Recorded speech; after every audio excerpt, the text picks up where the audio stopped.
First of all, I want to thank you for being a member of my inner circle.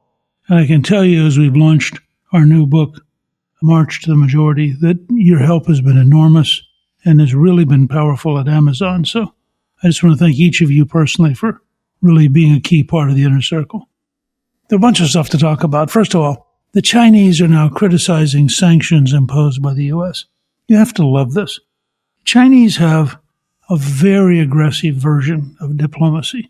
They're always on offense, they're always attacking, and they're always rejecting reality. So even though the things we're doing are based on human rights issues that are real and based on activities that are real, their immediate reaction is attack, period. Meanwhile, as the Chinese complain how virtuous they are, Jen Easterly, the director of the Cybersecurity and Infrastructure Security Agency, spoke at an event hosted by the Aspen Institute and warned that Chinese hackers are likely to disrupt critical infrastructure in the U.S., including railways and pipelines, if there was a conflict. So the Chinese are saying, we're innocent, why are you picking on us?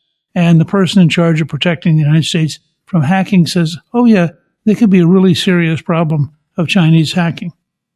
Here at home, Senator Josh Hawley has launched an investigation into the Energy Secretary, Jennifer Granholm, because she claimed in April that she does not own stock. She was at a congressional hearing, and it turned out that actually she owned 6 stocks when she was saying she didn't own any stock. It's a little confusing.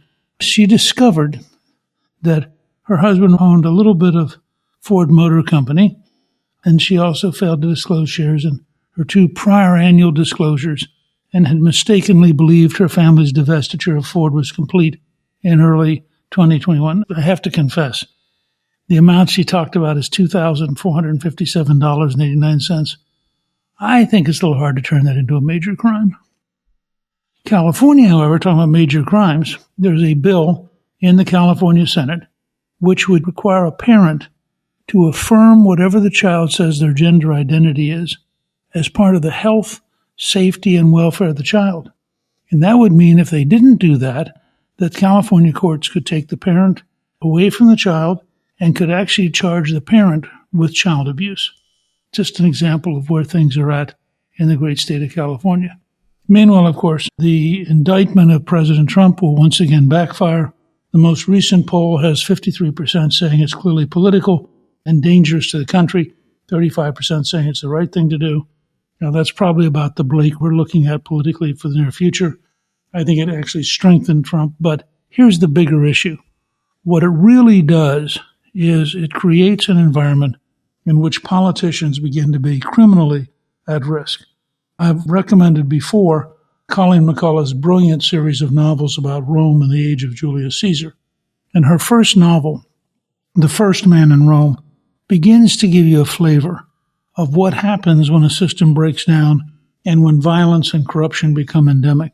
I think we have to be very, very concerned that starting down the road to this kind of prosecution of a former president really is dangerous, almost guarantees that there'll be other prosecutions of other politicians, and that just makes the system much more dangerous and really undermines the whole concept of a free society. So there's a lot to be concerned about there.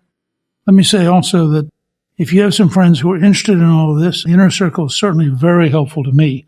I hope you'll ask them to join us by going to newtsinnercircle.com. And again, I want to thank you. I hope all of you will take a minute or two and send out to your email list a word about March to the Majority, which is, I think, really doing pretty well and ended up on the bestseller list in Publishers Weekly with the help of all of you. So thank you very, very much, and I will be talking to you again in the near future.